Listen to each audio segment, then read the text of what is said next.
सीमा का मन आज बड़ा उदास था। सुबह से ही मनोज भैया की याद आ रही थी। सीमा की शादी को 4 साल हो गए थे और सीमा ने इन 4 सालों में अपने भैया को सामने देखा तक नहीं। हमेशा वीडियो कॉल पर ही बात होती रहती है। इतने में सासू माँ ने आवाज दी, बहू राखी पर तेरी ननद और नंदोई आ रहे हैं और बड़ी बहू के भैया भाभी भी आ रहे हैं। तुझे ही सब संभाला है। खाने में क्या बनेगा अभी से सब सोच कर रख ले और उस हिसाब से सामान मंगवा ले। तभी जेठानी बोलती है, मेरे भैया को तो मेरे हाथ का हलवा बहुत पसंद है, मैं तो वही बनाऊंगी। सासू माँ बोली, मैं भी छोटी के पसंद के बेसन के लड्डू बना दूंगी। सीमा सासू माँ और जेठानी की बातें सुन रही थी। उसके पास कहने को कुछ नहीं था। जब भी रक्षाबंधन आता था, सीमा का मन उदास हो जाता था। वो अपने भाई को राखी भेज देती थी, पर बांध नहीं पाती थी। तभी मनोज का फोन आता है, सीमा तुझे साड़ी कैसी लगी? मैंने बहुत ही बढ़िया शोरूम से लेकर भेजी है। तुझे तो इस बार राखी का ये उपहार पसंद आया होगा। उसने अपनी छोटी बहन से पूछा। हाँ भैया, साड़ी तो बहुत अच्छी है, पर आपने पहले ही उपहार भेज दिया। आप क्या इस बार भी राखी पर नहीं आ रहे हैं? सीमा, बहुत काम है, बिजनेस फैल रहा है, उसको संभालना पड़ता है। एक शहर से दूसरे शहर भागना पड़ता है। इतनी भागदौड़ है कि फुर्सत ही नहीं मिलती है। अगले साल जरूर राखी पर आऊंगा, मनोज ने कहा और फोन रख दिया। सीमा सिसक कर रह गई। 4 साल हो गए हैं और वो मनोज भैया से मिली ही नहीं। मनोज भैया अमेरिका शिफ्ट हो गए हैं। मम्मी पापा तो 7 साल पहले ही चल बसे थे। मुझे मनोज भैया ने संभाला, अपनी पढ़ाई भी पूरी की और बिजनेस भी संभाला। अमेरिका जाने से पहले वो सीमा की शादी कर गए थे ताकि तसल्ली से अपना व्यापार संभाल सके। हर साल रक्षाबंधन आता है, मनोज भैया महंगा सा उपहार भेज देते हैं और एक फोन कर देते हैं, पर कभी खुद नहीं आते हैं। सीमा भी राखी भेज देती है। राखी भेजने में वो बात नहीं है जो राखी हाथ में बांधने पर होती है। सीमा तरस कर रह गई कि कब वो अपने मनोज भैया के हाथ पर राखी बांधेगी। मनोज ने शादी भी नहीं की, बस दिन रात बिजनेस में ही लगा रहता है।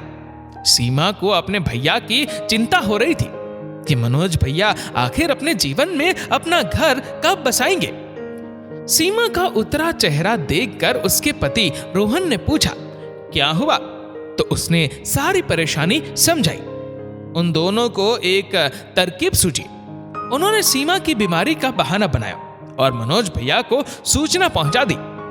अभी राखी में समय था और वो इसी बहाने अपने भैया का इंतजार करने लगे। अपनी लाडली बहन की बीमारी का सुनकर मनोज से रहा नहीं गया। वो चिंता के कारण चला आया। काफी घबराया हुआ था। जैसे ही उसने सीमा के घर में कदम रखा, सीमा दौड़कर उनसे लिपट गई। तू ठीक तो है ना बहना? मैं तो पूरा घबरा गया था। दामाद बाबू कह रहे थे कि सीमा कुछ ही दिनों की मेहमान है। मेरे तो पैरों से जमीन ही सरक गई, मनोज कहे जा रहा था और सीमा मुस्कुरा रही थी। भैया, मैं एकदम ठीक हूँ। मैं क्या करूँ, मुझे बहाना बनाना पड़ा। मुझे आपके हाथों में राखी जो बांधनी थी, कितने साल हो गए। कल रक्षाबंधन है। मैं हर रक्षाबंधन पर आपका इंतजार करती हूँ। आप आने का कहते हो पर कभी आते नहीं हो।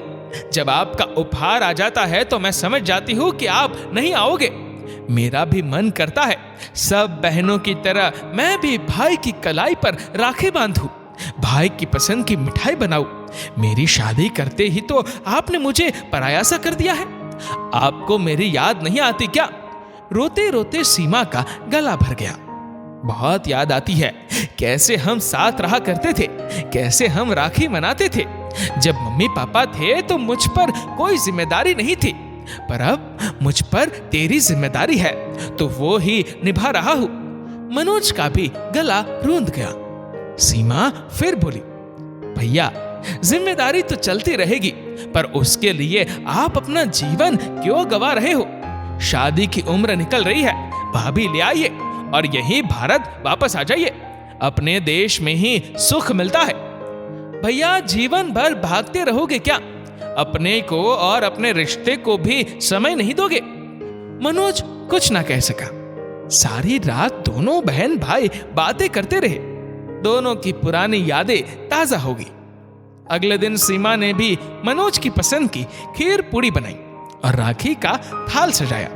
कुमकुम से तिलक करके कलाई पर राखी बांधी और अपने भैया की लंबी उम्र और खुशियों की प्रार्थना की। भैया, आप हर साल राखी पर उपहार भेज देते हो, पर मुझे उपहार नहीं, आपका प्यार चाहिए। मुझे राखी पर यह वचन दो कि आप हर साल मेरे हाथों से ही राखी बंधवाओगे। मनोज भी भावुक हो गया और आंखें भीग गई। आपके लिए आज मैं भी एक उपहार लाई हूं। सीमा ने अपनी सहेली मीता को आगे कर दिया। मनोज मीता को मन ही मन चाहता था, पर मीता के माता पिता अपनी इकलौती बेटी को विदेश नहीं भेजना चाहते थे। मैंने मीता के मम्मी पापा से बात कर ली है। भैया, भारत वापस आ जाए, यहाँ भी कोई कमी नहीं है, सब सुख मिलेंगे। आपकी बहन को रक्षाबंधन पर तरसना नहीं पड़ेगा और मीता भी मेरी भाभी बन जाएगी। ये आज तक आपका इंतजार कर रही है। अब भैया, आप मीता को जल्दी से मेरी भाभी बना लो। मनोज और मीता की सगाई कर दी गई। आखिर मनोज ने मन पक्का कर लिया और वचन दिया कि 6 महीने में सारा बिजनेस समेटकर वो भारत वापस आ जाएगा। मीता और सीमा दोनों को मनोज का इंतजार था। 6 महीने बाद सब कुछ ठीक हो गया। मनोज और मीता की शादी हो गई। अब सीमा खुश थी कि उसके भैया का घर बस गया।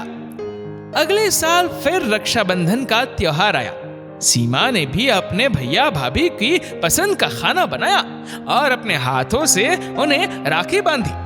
मनोज ने भी राखी पर सीमा को दिया अपना वचन निभाया। राखी का पवित्र बंधन ने दोनों भाई बहन को फिर से मिला दिया।